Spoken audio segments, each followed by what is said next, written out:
하나님 자녀에게 주신 특권이요 축복이라고 할 수가 있습니다.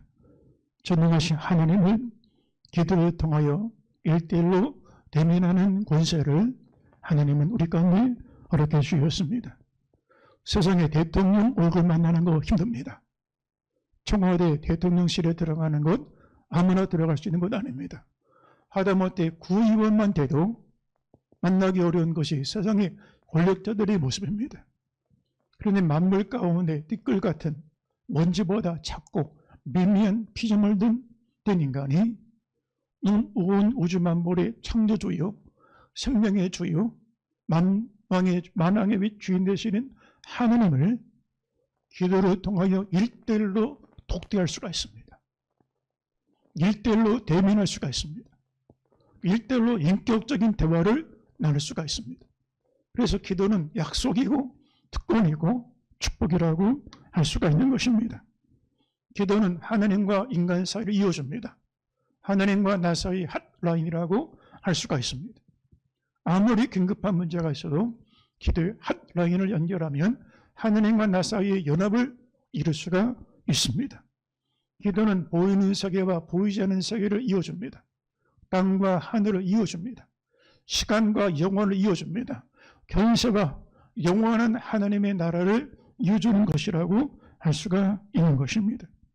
기도는 하나님의 나라와 이 땅에 속한 모든 삶의 영역을 이어준다고 할 수가 있습니다.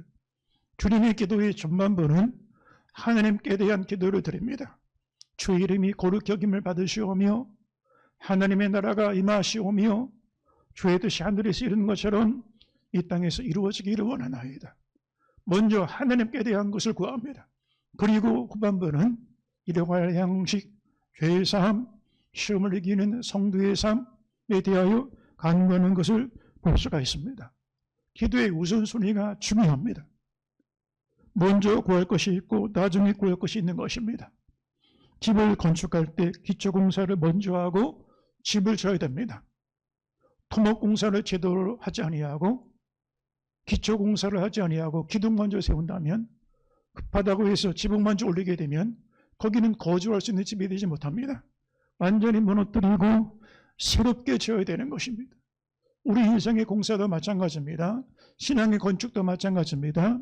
기도를 통하여 터를 닦고 하나님과 나 사이 관계를 먼저 바로 세우고 그리고 일을 해야 그것도 사역이 되고 그리고 기업을 이루어야 주님의 기업이 되고 그리고 공부해야 하나님이 역사하는 학업이 되고 그리고 살아가야 하나님 함께하는 삶이 될 수가 있는 것입니다. 주님의 기도 가운데 네 번째 기원은 오늘 우리에게 일용할 양식을 주시옵고 라고 하는 기도입니다. 여러분 이 기도를 생각하면 좀 한 가지 질문이 생길 수가 있습니다. 오늘 일용할 양식을 주시옵고 그러면 예수님께서 제자들에게 너희는 목숨을 위하여 무엇을 먹을까 무엇을 마실까 염려하지 마라. 너희 몸을 위하여 무엇을 입을까 염려하지 마라. 공중에 나는 새를 보아라. 심지도 않고 거지도 모으지도 아니하고 거두지도 아니하되 너희 하늘 아버지께서 그들을 기르시지 아니하냐? 너희는 이것들보다 귀하지 아니하냐? 무엇을 먹을까 무엇을 마실까 걱정하지 말라고 그랬는데 주기도문 가운데는 일용할 양식을 구하라고 말씀해 주셨습니다. 그러면 예수님이 하신 말씀이 충돌되는 것입니까? 한쪽에서는 먹고 마시는 거 걱정하지 마라 그랬는데 주님의 기도에서는 양식을 놓고 기도하라고 하셨어요. 그러면 예수님이 정반대의 말씀을 하시는 것입니까? 그러면 우리가 자세히 보면 이 두 가지 말씀은 완전히 다른 말씀이라고 할 수가 있습니다. 먼저 무엇을 먹을까 무엇을 마실까는 주체가 나입니다. 그런데 일용할 양식을 놓고 구할 때는 나가 아닙니다. 우리입니다. 이게 무슨 차이냐? 앞의 기도는 내가 뭘 먹고 살까? 더 많이 먹고 더 많이 가지고 더 많이 마시고 더 많이 즐기고 살아갈까? 이기적인 기도를 말합니다. 육신적인 정욕을 채우기 위한 기도를 말합니다. 하나님을 믿지 않고 의심하는 불신앙적인 자세, 염려하는 불신앙의 마음을 가지고 구하는 이기적인 욕망을 채우기 위한 기도를 말합니다. 그런데 주님의 기도 가운데 오늘 우리에게 일용할 양식을 주시옵고 이게는 완전히 다릅니다. 전혀 이기적인 것이 아닙니다. 오늘 우리에게 주신 일용할 양식을 곁에 있는 가난한 자, 소외된 자, 병든 자, 헐벗은 자와 함께 나눌 수 있게 도와주시고, 함께 먹게 도와주시고, 함께 인생의 짐을 나누게 도와주시고, 함께 연합하여 살게 달라고 하는 영생의 양식을 나눌 수 있는 성도의 삶을 가르쳐서 간구하는 것이라고 할 수가 있는 것입니다. 그래서 무엇을 먹을까 염려하는, 걱정하는 기도와는 완전히 차별된, 완전히 다른 기도라고 할 수가 있는 것입니다. 주님의 기도 가운데 일용할 양식을 구하는 이 기도는 우리 일상생활에 먹는 문제, 마시는 문제, 거주하는 문제, 우리 삶의 처음부터 마지막까지 모든 영역의 주권이 하나님께 있음을 고백하는 것이라고 할 수가 있습니다. 여러분, 우리 삶에 먹는 문제, 마시는 문제, 살고 죽는 문제, 우리 인생이 부딪히는 문제들의 모든 주권이 하나님께 있다는 사실을 주님의 기도를 통해 고백하며 살아가는 것이라고 할 수가 있는 것입니다. 광야 이스라엘 백성들은 하나님 주권을 인정하지 않았습니다. 만나를 먹지만 기적의 떡을 먹어도 주권을 인정하지 않았습니다. 그들은 오히려 하나님 앞에 박한식물이다, 실증난다.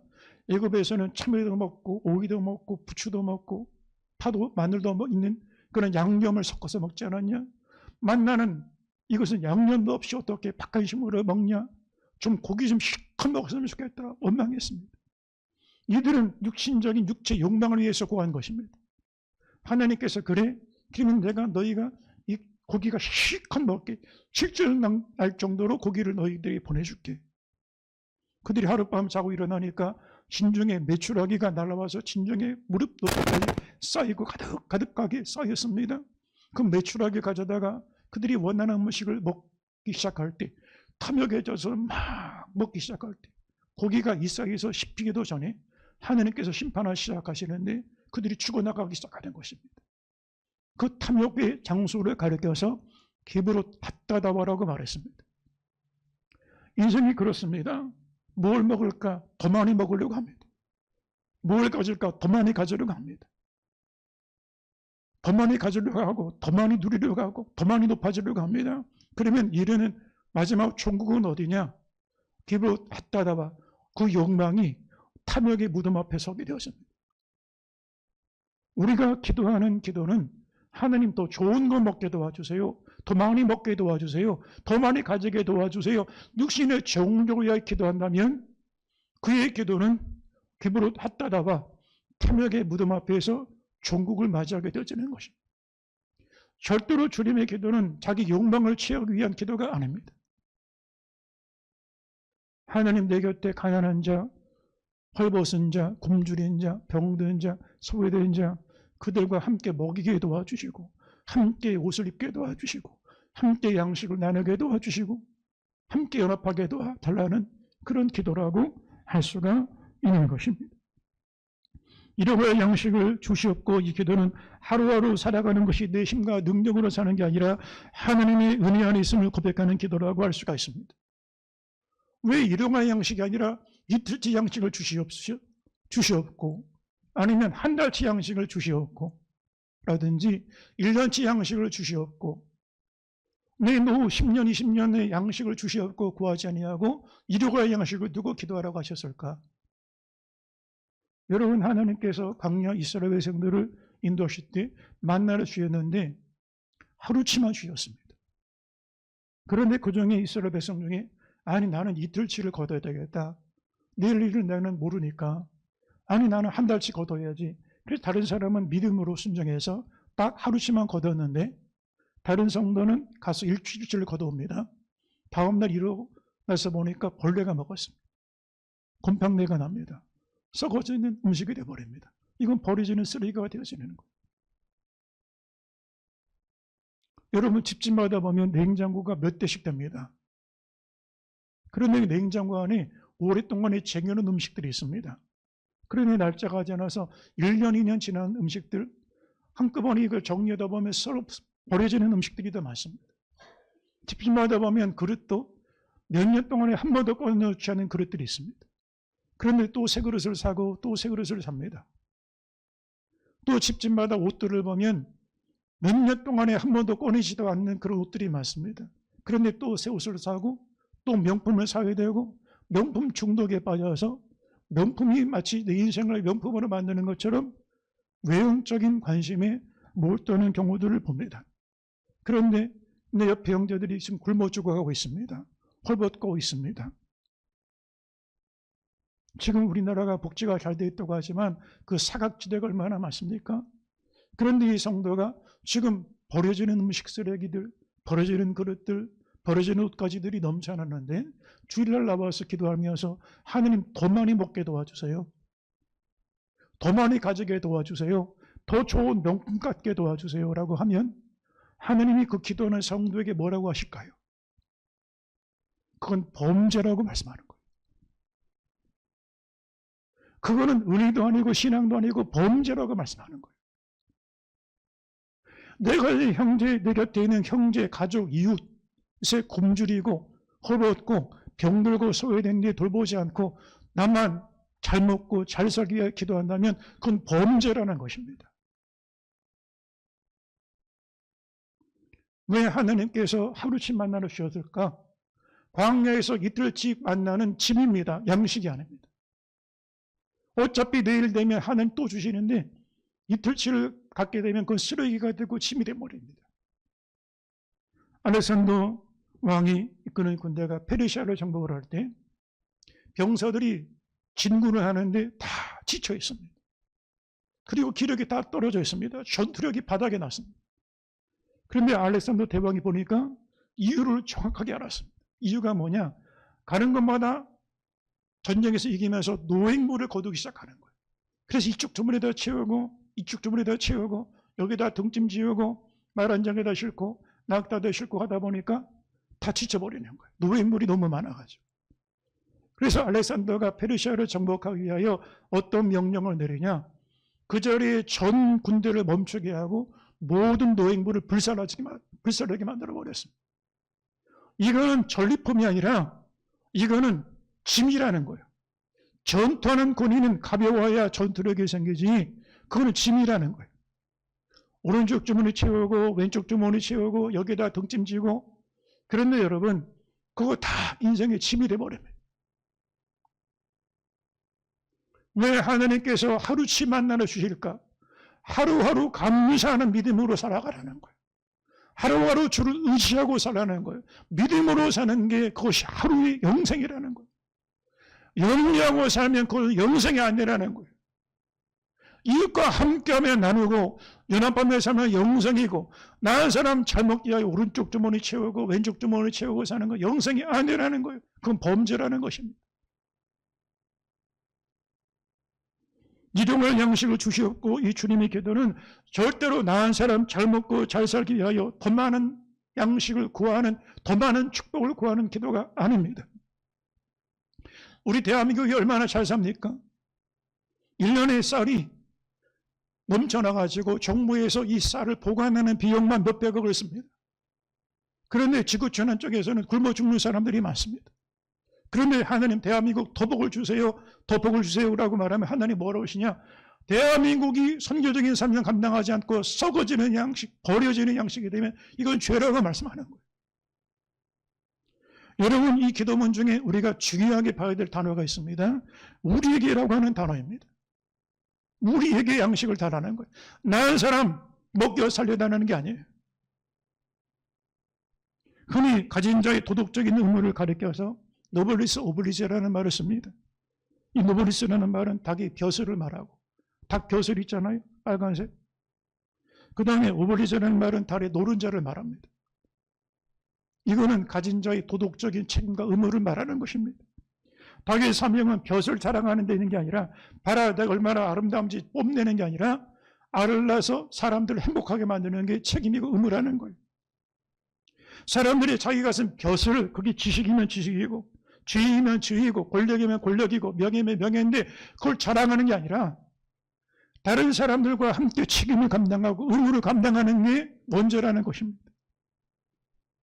유럽의 지도자들은 노블리스 오블리스의 사명을 감당했습니다. 그래서 지식인층이나 중산층이나 귀족들은 존경받는 귀족들이 많습니다. 우리나라는 그렇지 않습니다. 지도자들 존경합니까? 다 땅바닥에 떨어지지 않습니까? 광장에서 짓밟지 않습니까? 대통령 끌어내려고 하지 않습니까? 그럼 미국이 유럽에 그동안에 쌓였던 역사적인 자산을 보면 가진 자의 도덕적인 책임을 다했습니다. 영국이 1차, 2차 세계대전을 지날 때 전쟁 중에 물자가 동인하고 양식이 떨어지니까 국민들에게 배급표를 나눠줬습니다. 그때 영국 왕실도 배급표를 줄 서서 받았습니다. 왕실이 재산이 없어서가 아닙니다. 왕실 전용 목장이 있고 전용 재산들이 엄청납니다. 그래도 국민들이 굶주리고 있는데 왕실도 줄 서서 배급해 받는 게 영국 국민들 왕실의 모습이었습니다. 영국 왕실의 해리 왕자 같은 경우는 아프가니스탄 전쟁이 있을 때 탈레반과 400m 거리를 두는 최전방의 진지에서 싸웠습니다. 그러니까 영국 왕실이 그 여러 가지 스캔들이 있고 부족함이 있다 할지라도 영국 국민들이 사랑을 받는 그런 왕실이 되는 것을 볼 수가 있는 것입니다. 적어도 그동안의 유럽 역사를 보면 지도자들은 책임과 의무를 다하는 그런 지도자의 책무를 감당했습니다. 우리나라도 이러한 지도자의 사회적인 책임을 강조했던 그러한 사례들이 있습니다. 경제의 최부자 집에 전해오는 그런 얘기들이 있지 않습니까? 이 최부자 집은 6가지 가정 가문이 있었는데 여러분 일반적으로 부자 3대 못 간다는 말하지 않습니까? 그런데 경제 최시부자 집은 3대가 아니라 12대 300년 동안의 부자가 되었습니다. 이들은 어떻게 이렇게 사회적인 영향력을 기질 수가 있었을까?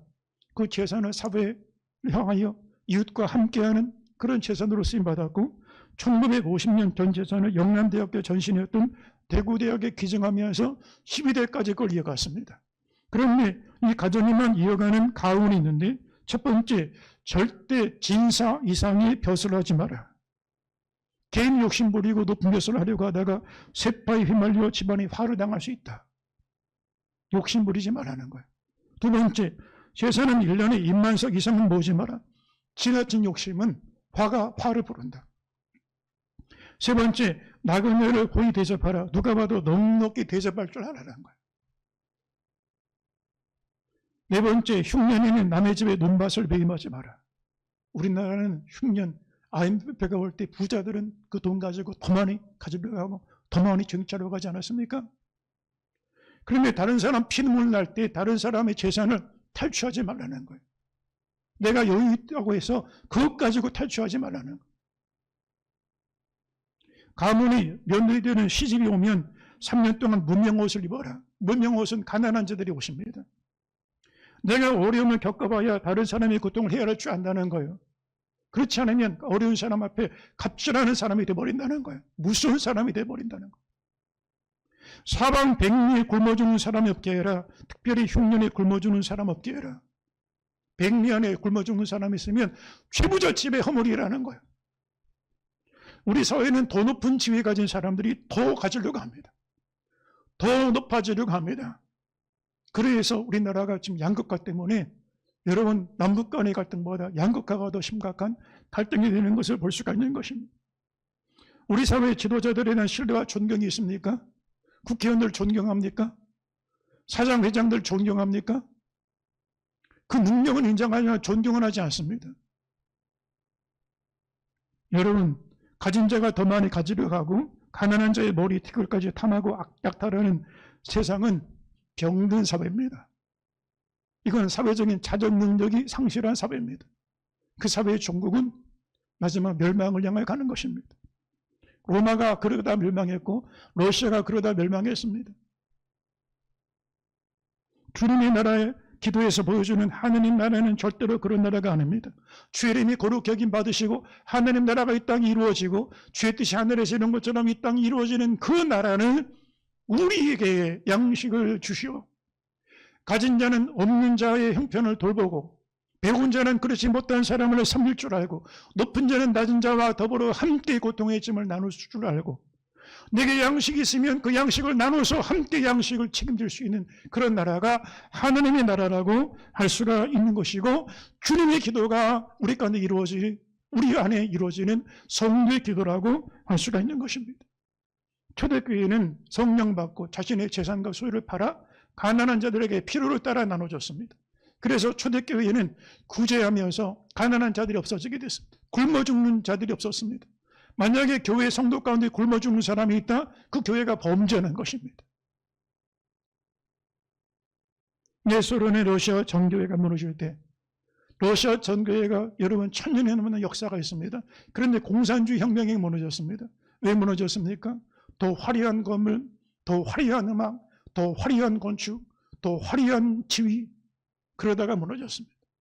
러시아 민중들은 굶어 죽고 있는데 러시아 교회는 더 많은 것을 먹으려고 하고 더 많은 것을 가지려고 하다 보니까 주님의 기도를 상실한 교회가 되었습니다. 러시아 정교회가 기도를 안 했습니까? 날마다 주일마다 그들이 예배드립니다. 날마다 러시아 정교회 화려한 성전에서 기도합니다. 그러나 그 기도는 주님의 기도와 무관한 기도를 드린 것입니다. 일용할 양식을 주시었고 우리에게 달라는 것입니다. 주님의 기도는 바로 기도하는 자의 영적인 책임과 의무, 영적인 노블리스 오블리제를 말하는 것이라고 할 수가 있는 것입니다. 여러분, 우리가 가난한 자를 도우면 하나님이 갚아주십니다. 어려운 형제와 더불어 함께했던 것 하나님이 다 상달하셔서 연락해 주십니다. 사도행전 9장을 보면 욥바의 다비다라고 하는 여제자가 있었는데 이 여인이 하나님을 사랑하고 이웃들을, 어려운 형편들에 있는 이웃들을 돌보는데 자신이 손재주가 있어서 옷을 만들어서 속옷을 만들어주고 겉옷을 만들어 헐벗은 자를 입혀줍니다. 양식이 있으면 양식을 떼어서 그들에게 먹여주고 그들의 자식들을 건수해주고 그들을 도와줍니다. 그런데 어느 날 다비다가 병들어 죽게 되었습니다. 그런데 성도들이 다비다가 이렇게 죽게 됐네, 어떻게 하면 좋을까? 그런데 마침 욥바의 베드로 사도가 왔다는 소식을 듣고 두 사람을 보내서 급하게 베드로 사도를 청합니다. 지금 이렇게 다비다 이 권사님이 죽게 됐으니 좀 도와달라. 그런데 그 다비다가 결국 병들어 죽었습니다. 베드로 사도가 방문해서 보니까 다비다가 죽었습니다. 그런데 하나님 앞에 주의 종이 기도하면서 다비다야 일어나라 라고 말하니 죽은 자가 살아났습니다. 다비다의 기도와 구제와 선행을 하나님 연락받아서 그 기도까지도 연락되어지는 것입니다. 그런데 우리가 이웃의 형편에 대해서 나은 사람 잘 먹고 더 많이 먹고 더 많이 가지고 더 많이 누리고 더 좋은 명품 이러다가 옆에는 굶어 죽는 사람이 있으면 내가 1만 가지 기도를 해도 40일 기도 금식 기도가 아니라 100일 금식 기도를 해도 하나님 그 기도를 받지 않습니다. 그 기도 하나님 외면하십니다. 한국교회 기도가 너무 이기적인 기도가 되었습니다. 내 식구, 내 새끼만 잘 되면 됩니다. 내 교회만 잘 되면 됩니다. 남의 식구, 남의 새끼들 아무 상관없습니다. 관심도 없습니다. 남의 교회 이렇게 되든 저렇게 되든 상관없습니다. 내 교회만 성장하면 됩니다. 교인들 여기서 저기서 다 끌어모아서 내 교회 식구들만 만들면 된다고 생각하는 그런 상황이 되었습니다. 이것은 믿는 자의 죄라고 할 수가 있습니다. 이건 축복이 아닙니다. 이건 성공도 아니고 성장도 아니고 이건 죄라고 할 수가 있는 것입니다. 하나님 더 좋은 대학, 더 좋은 직장, 더 좋은 건물, 더 좋은 그런 축복을 누리게 도와주세요. 그러나 일용할 양식에 대한 책임을 다하지 않는 기도는 하나님과 상관하는 기도라고 할 수가 있는 것입니다. 우리 성립교회 성도들은 우리 모두가 함께 먹고 함께 나누고 함께 연합하고 우리 곁에 있는 가난한 자들, 어려운 자들, 헐벗은 자들을 돌아보는 기도를 드릴 수 있게 되기를 주의 이름으로 축원합니다. 할렐루야. 또 주목해야 될 단어가 있습니다. 오늘이라고 하는 단어입니다. 목사님 말씀을 듣고 보니까 그러네요. 기도하면서 제가 이제 우리 곁에 있는 어려운 형편들에 있는 이웃들을 돌보겠습니다. 그런데 목사님, 지금은 제가 형편이 좀 어려우니까 나중에 형편 되면 제가 돈 더 벌어서 열심히 벌어서 그때 시간이 있고 여유가 있으면 그때 양식을 나누면 어떨까요? 아닙니다. 기도의 시제는 미래형이 없습니다. 기도의 시제는 항상 현재형밖에 없습니다. 기도는 과거형도 아닙니다. 미래형도 아닙니다. 현재형입니다. 주님의 기도의 시제는 항상 현재형입니다. 내일 여유가 되면 내가 내 자식들 다 건사하고 문제가 해결되면 그때 양식을 나누겠습니다? 아닙니다. 주님의 기도는 항상 오늘, 지금이라고 하는 시제밖에 없다고 할 수가 있는 것입니다. 사르밧 과부가 마지막 남은 가루와 기름을 가지고 떡을 구워 자기 마지막 남은 독자, 자기 자식 먹이고 자기도 먹고 이제 죽을 결심을 하고 있는 그런 상황에 놓였을 때, 막다른 상황에 놓였을 때 엘리야 목사님이 가정을 방문했습니다. 그런데 목사님이 신방 예배를 드리면서 그 사르밧 과부에게 마지막 남은 가루와 기름 가져다가 떡을 구워 죄정을 공개하라. 이거는 윤리적인 말도 아니고 상식에 맞는 말도 아닙니다. 가난한 집안에 갔으면 목사님이 쌀을 사서 구제해 주거나 아니면 도와주거나 그게 맞지. 지금 굶어 죽을 사람한테 떡을 구워 가져오라. 그런데 사르밧 과부가 아무 말도 하지 아니하고 하나님 무슨 뜻이 있겠지. 죄종을 통하여 주의 말씀에 순종하고 그 가루와 떡을 가져다가 구워서 대접하니 그 가정에 가뭄이 끊을 때까지 가루와 기름이 떨어지지 않는 역사가 나타났습니다. 만약에 사르밧 과부가 믿음으로 순종하기는 하는데 목사님 지금 말고요 내일 할게요. 좀 형편이 낮으면 그때 할게요. 지금 경제적인 문제가 풀리면 그때 주의 정도 섬기고 하나님 일도 감당할게요 했으면 하나님의 축복은 미뤄지는 거예요. 지금과 의무는 나중이라는 게 없습니다. 사명은 현재형밖에 없습니다. 미래형이 없습니다. 나중에 사명 감당할게요. 여러분 다 헛된 말들입니다. 우리는 주님의 기도 안에 현재 주어진 책임과 의무를 감당하는 성도들이 되시기를 주의 이름으로 축원합니다. 일용할 양식을 주시옵고 이 기도는 겸손한 자만 드릴 수 있는 기도입니다. 어떤 성도가 열심히 기도하면 옆에서 이렇게 비난거리는 사람이 있어요.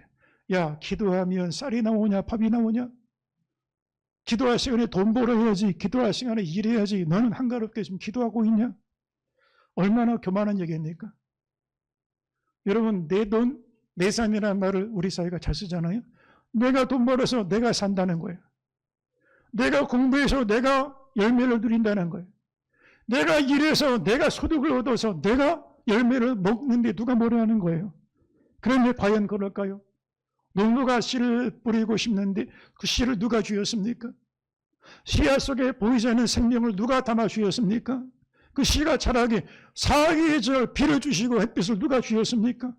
쭉정이 안 되고 알곡이 되게 누가 만들어 주었습니까? 심게 하시는 이도 하나님이시고 자라게 하시는 이도 하나님이시고 열매를 거두게 하시는 분도 하나님이신 것입니다. 농부가 한 것은 뭐냐? 하나님 맡기신 씨앗을 뿌린 것이고, 이게 학생들은 공부면 공부고 직장인이면 직장생활이고 근로자면 근로하는 일이고 성도면 하나님 앞에 땀 흘리는 성도의 사명을 감당하는 것입니다. 내 힘과 능력으로 산다면 기도할 시간에 한가롭게 기도하지 말고 일하라고 할 텐데 우리는 하나님 은혜로 심고 은혜로 자라고 은혜로 거둔다는 사실을 알기 때문에 일용할 양식의 문제를 놓고 기도하며 나간다라고 할 수가 있는 것입니다. 여러분, 내 힘으로 사는 게 아닙니다. 내가 잘나서 공부 열심히 해서 내가 아는 지식 때문에 사는 게 아닙니다. 하나님이 나에게 지혜를 주셨고 판단력을 주셨고 기억력을 주셨고 하나님 주신 것 때문에 내가 공부하게 되는 거예요. 믿습니까? 내가 잘나서 일 잘해서 내가 지금까지 누리는 게 아니에요. 그 일터를 하나님 주셨고 땀 흘릴 수 있는 건면한 마음을 주셨고 검소하게 경제적인 생활을 내가 돌아보며 할 수 있는 검소할 수 있는 마음도 주셨고 땀 흘릴 수 있는 열심도 주신 거예요. 일용할 양식을 구하는 기도는 어떤 형편이든지 자족하는 기도를 드리는 것이라고 할 수가 있습니다. 부유할 때 교만하기 쉽고 가난하고 어려울 때 당당함을 잃어버리기가 쉽습니다. 그러나 부유할 때 교만하지 않고 겸손하고 어려운 일을 당할 때 낙심하지 않고 물러서지 않고 당당할 수 있는 믿음, 이게 일용할 양식을 놓고 구하는 기도라고 할 수가 있는 것입니다. 구약의 야곱은 이렇게 기도했습니다. 하나님 저 부자 되게 도와주세요. 이런 기도 드린 적 없습니다. 하나님 더 많이 가지게 도와주세요. 더 많이 갖게 도와주세요. 더 많이 먹게 도와주세요. 더 많이 먹고 치우게 도와주세요. 이런 기도하지 않았습니다. 나로 하여금 부하게도 마시고 가난하게도 마옵소서. 내가 혹시 부유하여 하나님 모른다, 내 시대가 잘나서 얻은 줄 알고 교만할까 하고, 내가 가나요 도둑질하여 하나님 영광을 가리울까 함입니다. 부유하게도 마옵시고 가난하게도 마옵소서. 자족하는 마음을 갖게 도와주시옵소서. 사도 바울은 내가 배부름과 배고픔과 풍부와 궁핍해도 일체 자족하는 비결을 배웠다 그랬습니다. 주님의 기도는 바로 이런 기도를 말하는 것입니다. 부유할 때, 내가 좀 잘 나갈 때 어깨 힘주고 목에 힘주고 내가 이 세상에서 우쭐해지는 것 하지 말고, 내가 어려울 때, 힘들 때, 내가 문제가 앞에 있을 때, 그때 내가 피곤해지거나 당당함을 잃어버리지 말고 예수 안에 자족하고 만족하는 신앙, 주님이 주신 것으로 만족합니다, 감사합니다 하는 기도를 말씀하고 있는 것입니다. 여러분, 고난과 역경을 이긴 사람들 많아도 번영과 풍부를 이긴 사람이 많지 않습니다. 부유할 때 이 주님의 기도 잃어버리기가 쉬운 것입니다. 한국교회를 보면 알 수가 있습니다. 한국교회가 배고프고 힘들고 어려울 때 100만 명이 모여서 여의도 집회를 했습니다. 74년도 엑스포 집회, 빌리그리암 집회. 지금은 배부르고 등 떠시고 삶의 여유가 넘치니까 지금은 연합 집회 때도 모이지 않습니다. 월드컵 경기장도 채우지 못합니다. 기도원도 이제는 성도들 기도 소리가 사라졌습니다. 다 어디 가냐? 돌로산으로 푸른 초당 가운데서 골프 치고 잔잔한 신의물 가운데서 낚시질하고 먹고 마시고 즐기면서 더 많은 복을 달라고 하는 기형적인 신앙으로 바뀌어지는 시대가 되었습니다. 한국교회가 위기와 역경을 이겨낸 교회지만 풍요와 번영을 이겨내지 못하는 교회가 되는 것을 볼 수가 있는 것입니다. 다윗이 언제 넘어졌습니까? 가난하고 힘들었던 광야 시절에 넘어진 게 아닙니다. 부유하고 번영했던 왕궁에 들어갈 때 범죄한 것입니다. 솔로몬이 언제 넘어졌습니까?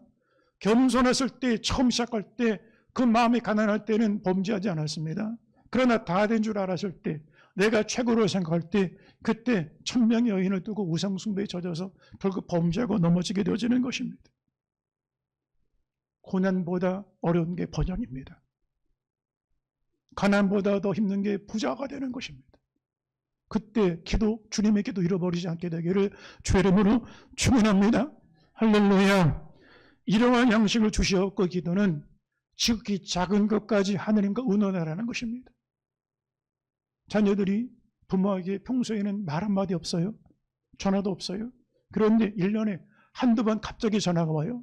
근데 갑자기 전화가 오면 아버지 큰일 났네요. 이런 전화만 오는 거예요. 그래서 평소에는 전화 없다가 자식한테 갑자기 전화하면 심장이 벌렁벌렁해. 무슨 큰일을 저질렀나? 그런데 그런 자식이 있는가 하면 어떤 자식은 아버지 오늘은 이런 일 저런 일이 있었어요. 오늘은 참 날씨가 어떻고 저쩌고 아주 작은 일까지 그냥 어린아이처럼 이런 일 저런 일 다 그냥 이렇게 얘기하는 자녀가 있어요. 여러분 10손가락 깨물어서 안 아픈 새끼 손가락이 어디가 있겠습니까? 그러나 부모 마음이라도 여러분 큰 일만 있으면 평소에 전혀 대화 없다가 그때만 얘기하는 자식보다 작은 일이든지 큰 일이든지 은은한 자식에게 마음에 가게 되어지는 거예요. 하나님이 평소에는 기도하지 않다가 큰 일만 있으면 야, 이 정도는 네가 알아서 해야지 무슨 일용할 양식을 놓고 기도해. 하나님은 바쁘셔. 그러니까 큰 일 있으면 그때 기도해. 큰 문제 있으면 그때 기도해. 그럼 하나님 뭐라고 하시냐면 하나님 갑자기 그러면 하나님이 이렇게 말씀하실 거예요. 너 무슨 큰일 당했니? 여러분 큰일이 있든지 작은 일이 있든지 시시콜콜한 일까지라도 다 은은하는 그런 기도. 하나님은 그 평범한 기도를 원하시는 거예요. 특별한 기도를 원하시는 게 아니에요. 왜 한국교회가 특별 기도회를 합니까? 평소에 기도하시니까 특별 기도회를 하는 거예요.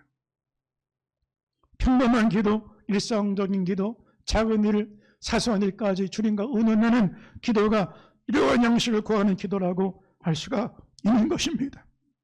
또한 이러한 양식을 주시옵고 이 기도는 육체 양식만을 구하는 기도가 아닙니다. 영혼의 양식을 위하여 기도하는 것입니다.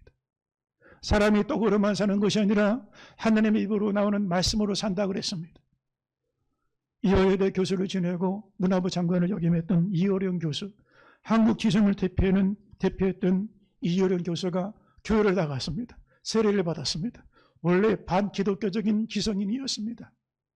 그렇게 기독교를 반대하고 성경을 부정했던 기성인이, 지식인이 성경을 믿고 예수를 영접했다는 이 소식이 기성인들에게는 큰 충격이 되었습니다. 그래서 이호령 교수에게 기자가 물었습니다.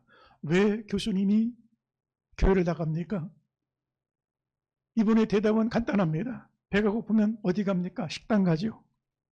지식이 고프면 어디 갑니까? 도서관 가면 되죠.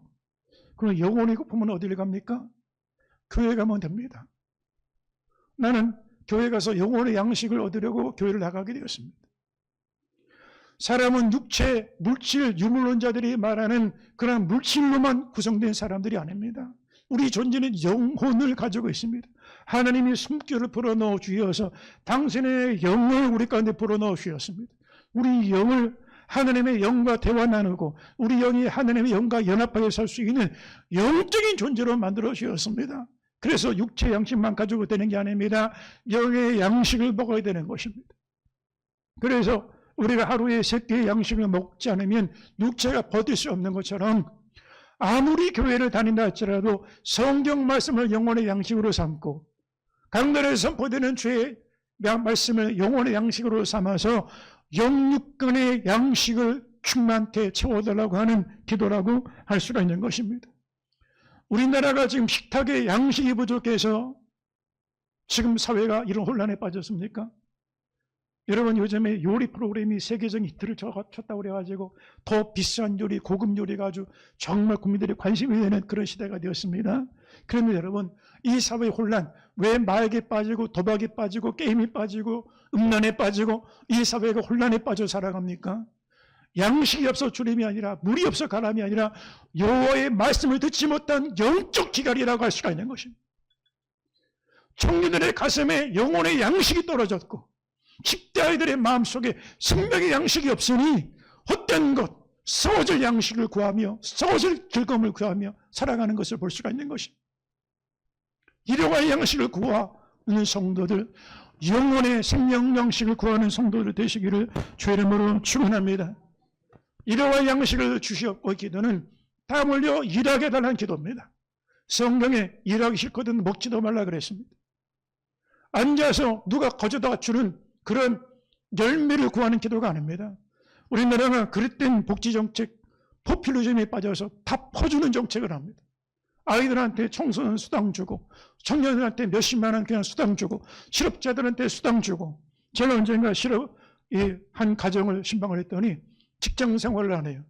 그래서 어떻게 사냐 그랬더니 직장 다니는 월급보다 실업수당이 더 많이 나온다는 거예요.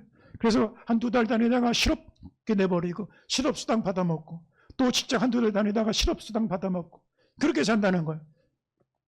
노년이 되면 노령연금 줍니다. 여러분 다 퍼주다가 거덜난 나라들이 얼마나 많습니까? 그리스가 그렇고 아르헨티나가 그렇습니다. 복지가 그냥 무상으로 주는 게 아닙니다. 무임승차를 말하는 게 아닙니다. 하나님 나라는 무임승차가 아닙니다. 아담에게 범죄한 아담에게 내가 땀 흘려 수고해야 내가 땅의 소산을 먹을 거라 그랬습니다. 땀 흘리지 않은 열매는 하나님 주신 축복이 아닙니다. 사단이 예수님을 시험할 때 한순간에 세상의 번영, 열매, 축복 다 보여주고 엎드려 절하면 줄게. 땀 흘리지 않고 다 누리라는 거예요. 땀 흘리지 않고 얻어진 권력은 부패합니다. 땀 흘리지 않고 얻어진 소득은 반드시 부패합니다. 일하면 수고를 감당하겠다는 기도가 담겨 있는 것입니다. 땀 흘려 일하게 도와달라는 기도가 있는 것입니다. 땀 흘려 심고 땀 흘려 물을 주고 땀 흘려 가꾸고 땀 흘려 열매를 거두게 해달라는 기도가 담겨 있는 것입니다. 할렐루야. 우리 성립교회 성도들이 땀 흘려 일하는 기도가 이루어지기를 주의 이름으로 축원합니다. 강원도 태백에 가면 예수원이라고 하는 성공의 대천덕 신부님이 세운 수도원이 있습니다. 그런데 수도원 입구에 큰 비석이 하나 있는데 기도는 노동이다 이렇게 써놨어요. 기도가 교회에서 찬송 부르고 막 주의하고 그것만 기도가 아니라는 거예요. 땀 흘려 땅을 일구고 땀 흘려 교과서 책장을 넘기고 땀 흘려 연구실에 들어가 연구하고 땀 흘려 직장생활에서 다른 사람보다 2배, 3배 더 열심히 일을 하고 땀 흘려 복음의 사회를 감당하고 이게 노동이라는 거예요. 그래야 그 열매를 먹을 수가 있다는 거예요. 땀 흘려 먹어야 몸이 건강해지고 땀 흘려 먹어야 그것이 진정한 축복이 되고 나눌 줄 압니다. 땀의 대가를 모르고 그냥 주어지는 권력, 그냥 주어지는 재물, 지금 재벌집 자식들이 이웃을 합니까? 어려운 고통당하는 헐벗은 이웃을 합니까? 그 많은 재물이 이들에게 축복입니까? 저주입니까? 땀 흘려 일하게 달라는 기도라고 할 수가 있는 것입니다. 일용할 양식을 주시옵고 이웃과 함께 달라는 기도입니다. 일본의 유명한 미우라 아야코라고 하는 작가, 여류 작가가 있습니다. 이분이 원래 작은 슈퍼마켓을 운영을 했습니다. 그런데 예수 믿는 사람이다 보니까 정직하게 가게를 하고 좋은 물건을 좋은 가격에 파니까 소문이 나가지고 이 동네 모든 손님들이 어디를 가냐? 미우라 아야코 슈퍼마켓을 가는 거예요. 그래서 막 하루 종일 손님들이 이렇게 많이 오니까 정말 가게가 번성하고 점점 부유해지기 시작하는 거예요. 그런데 소문을 듣다 보니까 바로 근처에 다른 슈퍼마켓이 손님이 떨어졌어요. 그래가지고 그 이웃 슈퍼마켓이 문을 닫게 됐네요. 그래서 그날 미우라 아야코가 기도하다가 이렇게 남편과 의논하고 결정을 합니다. 여보, 우리 물건을 좀 줄이자. 그래서 이 갑밭 판매대회에서 물품목을 줄이기 시작을 합니다. 그래서 손님들이 이거 주세요 그러면 그 품목은요 저희 가게는 없고 옆에 가게 가면 있어요. 거기 가서 사세요. 그래가지고 그 옆에 가게 손님들을 보내는 거예요. 그러면 옆에 가게가 점점 살아나기 시작을 하고 여기는 손님이 줄었어요. 시간 여유가 생겼어요. 수입은 좀 적어지게 됐어요. 그때 마침 시간 여유가 있어서 평소에 하고 싶었던 글을 쓰기를 시작합니다. 그때 나온 작품이 어떤 작품이냐? 빙점이라고 하는 작품이에요. 만약에 이 사람이 돈 그러면서 더 많이 가져야지, 더 많이 가게 늘려야지 이랬으면 평생 슈퍼마켓 가게 주인하다 끝냈을 거예요. 그런데 이건 제 개인적인 얘기지만 이번에 노벨 문학상을 받은 한강의 작품보다 미우라 아야코 작품이 더 영향력이 있습니다. 그 작품은 어떻게 쓸 수가 있었냐? 오늘 우리 곁에 어려운 헐벗은 이웃과 일용할 양식을 나누게 하시고 그 기도 때문에 그는 세계를 대표하는 지성인의 작품을 만들어내는 것을 볼 수가 있는 것입니다. 더 많이 구하지 말고 함께 이웃과 일용할 양식을 나누는 이 기도가 오늘 주님의 기도가 우리 가운데 이루어져서 주님의 나라 주의 뜻 이루는 성도들 되시기를 주의 이름으로 축원합니다. 우리 함께 동성으로 기도하겠습니다.